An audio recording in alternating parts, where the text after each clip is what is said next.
সকাল থেকে ক্রমশই বেড়ে চলেছে তাপমাত্রার পারদ। আবহাওয়া দপ্তরের পূর্বাভাস অনুযায়ী আজও দক্ষিণবঙ্গের সব কয়টি জেলায় তাপপ্রবাহের সম্ভাবনা থাকছে। ইতিমধ্যেই সর্বোচ্চ তাপমাত্রা 46 ডিগ্রি ছাড়িয়েছে। তবে এই তাপমাত্রা আর বেশি দিন স্থায়ী হবে না, কেননা আপনার আগামী মাসের মানে আগামীকাল থেকেই আবহাওয়ার কিছুটা পরিবর্তন হবে। 2-3 তারিখ থেকেই কিন্তু বৃষ্টি আসতে চলেছে দক্ষিণবঙ্গে। 6-7 তারিখ নাগাদ কিন্তু বজ্রবিদ্যুৎ সহ ভারী থেকে অতি ভারী বৃষ্টির পরিস্থিতি তৈরি হতে পারে দক্ষিণবঙ্গের একাধিক জেলায়। সেক্ষেত্রে আপনারা দেখতেই পাচ্ছেন 7 তারিখ কিন্তু আপনার বজ্রবিদ্যুৎ সহ ঝড় বৃষ্টির সম্ভাবনা তৈরি হচ্ছে। আপনার এদিকে কলকাতা, হাওড়া, হুগলি, দীঘা, কন্টাই, হলদিয়া, এছাড়া আপনার রয়েছে ঝাড়গ্রাম, পুরুলিয়া, বাঁকুড়া, বীরভূম, মুর্শিদাবাদ, আর এদিকে আপনার বর্ধমান, আরামবাগ, চন্দননগর, আর এদিকে আপনার দুর্গাপুর, কাটোয়া, সর্বত্রই কিন্তু বজ্রবিদ্যুৎ সহ বৃষ্টির সম্ভাবনা থাকছে। এছাড়া বাংলাদেশের ক্ষেত্রেও কিন্তু বজ্রবিদ্যুৎ সহ ঝড় বৃষ্টির সম্ভাবনা থাকছে আপনার 7 তারিখ নাগাদ। আর এই যে 7 তারিখ বৃষ্টির পরিস্থিতি তৈরি হচ্ছে, তো পরবর্তীতে 8 তারিখ এবং 9 তারিখ এই বৃষ্টি কিন্তু আরও বাড়তে চলেছে দক্ষিণবঙ্গের জেলাগুলিতে। তো নতুন করে এই যে সিস্টেম তৈরি হচ্ছে বাংলার উপরে, এর প্রভাবে কোথায় কতটা বৃষ্টির সম্ভাবনা রয়েছে, আবহাওয়ার কতটা কী পরিবর্তন হতে পারে, তাপমাত্রা কতটা কী পরিবর্তন হবে, তাপপ্রবাহের হাত থেকে কবে মুক্তি পাবে বঙ্গবাসী, এই নিয়ে কি জানাচ্ছে আলিপুর আবহাওয়া দপ্তর, সবটাই বিস্তারিতভাবে আলোচনা করব এই ভিডিওতে। তাই ভিডিওটি অবশ্যই শেষ পর্যন্ত দেখুন। আর এই মুহূর্তে আপনার অঞ্চলে আবহাওয়া বিস্তারিতভাবে কমেন্ট করে জানান। সেক্ষেত্রে সবার প্রথমে যদি আমরা স্যাটেলাইট চিত্রের মাধ্যমে দেখার চেষ্টা করি যে এই মুহূর্তে বাংলার আবহাওয়ার পরিস্থিতি কী রয়েছে, কোথায় কতটা পরিবর্তন, তার আগে যদি আমরা আলিপুর আবহাওয়া দপ্তরের অফিসিয়াল আপডেটের দিকে লক্ষ্য করি যে অফিসিয়ালি কী জানাচ্ছে আলিপুর আবহাওয়া দপ্তর। তাপমাত্রার কিন্তু আপনার বড় কোনো পরিবর্তন নেই। বৃষ্টি হলেও, বৃষ্টি মানে আসতে দেরি আছে, তবে তাপমাত্রায় বড় কোনো পরিবর্তন নেই। আজকে যেটা হচ্ছে আপনার কলাইকুণ্ডা হচ্ছে 45.4, আর এদিকে আপনার মিদনাপুরে 44.5, ঝাড়খণ্ডে 42, বাঁকুড়ায় 44.2, পুরুলিয়ায় 42, আসানসোলে 43, পানাগড়ে আপনার হচ্ছে 44.8, বাঁকুড়ায় আপনার হচ্ছে 42, আর এদিকে সুরিতে 44, অর্থাৎ কলকাতার ক্ষেত্রে 41, সিলেটের ক্ষেত্রে আপনার 41, অর্থাৎ তাপমাত্রায় কিন্তু বড় কোনো পরিবর্তন নেই। মালদাতে আপনার 42, আর উত্তর দিনাজপুরের ক্ষেত্রেও 42, অর্থাৎ দার্জিলিংয়ের ক্ষেত্রে 20-22-এর কাছাকাছি। অর্থাৎ তাপমাত্রা গত কয়েকদিন যেমন আছে ঠিক তেমনই আছে, তাপমাত্রা কিন্তু কোনো পরিবর্তন লক্ষ্য করা যাচ্ছে না। তো এবার যদি আমরা উইন্ডির আপডেটের দিকে লক্ষ্য করি যে উইন্ডির আপডেট কী বলছে,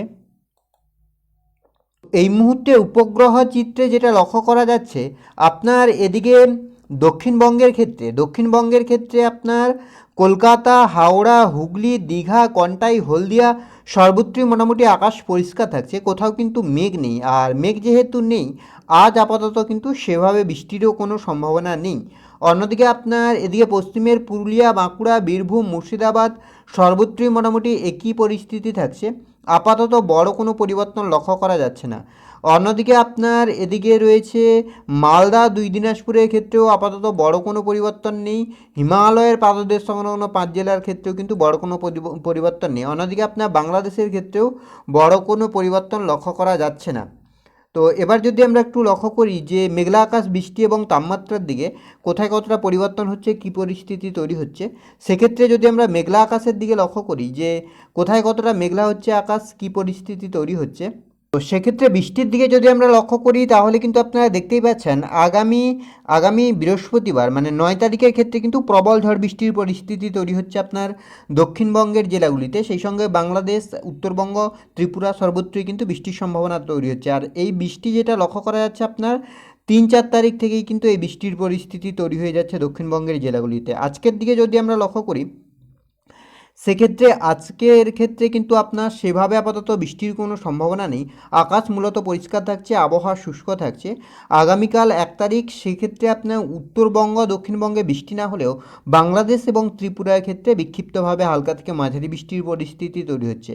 বৃহস্পতিবার 2 তারিখ সেক্ষেত্রেও কিন্তু আপনার সেভাবে বজ্রবিদ্যুৎ সহ বৃষ্টির সম্ভাবনা তৈরি হচ্ছে না দক্ষিণবঙ্গে, তবে আপনার ত্রিপুরা এবং বাংলাদেশের বিস্তীর্ণ অঞ্চলে কিন্তু বজ্রবিদ্যুৎ সহ ঝড় বৃষ্টির সম্ভাবনা তৈরি হচ্ছে, বিশেষ করে উত্তর পূর্ব ভারত, ত্রিপুরা, আর এদিকে আপনার চট্টগ্রাম, বাংলাদেশের এগুলোতে কিন্তু বৃষ্টি। আর দক্ষিণবঙ্গের ক্ষেত্রে আপাতত সেভাবে বৃষ্টির সম্ভাবনা নেই। 3 তারিখের দিকে যদি আমরা লক্ষ্য করি, সেক্ষেত্রেও আপনার দক্ষিণবঙ্গে আপাতত সেভাবে বৃষ্টির কোনো সম্ভাবনা লক্ষ্য করা যাচ্ছে না, বিশেষ করে আপনার এদিকে পশ্চিমের জেলাগুলিতে। আর এদিকে আপনার উত্তরবঙ্গের ক্ষেত্রে হালকা বৃষ্টি হতে পারে। 4 তারিখ আপনার হচ্ছে শনিবার, সেক্ষেত্রেও আপনার সেভাবে আপাতত বড় কোনো পরিবর্তন লক্ষ্য করা যাচ্ছে না।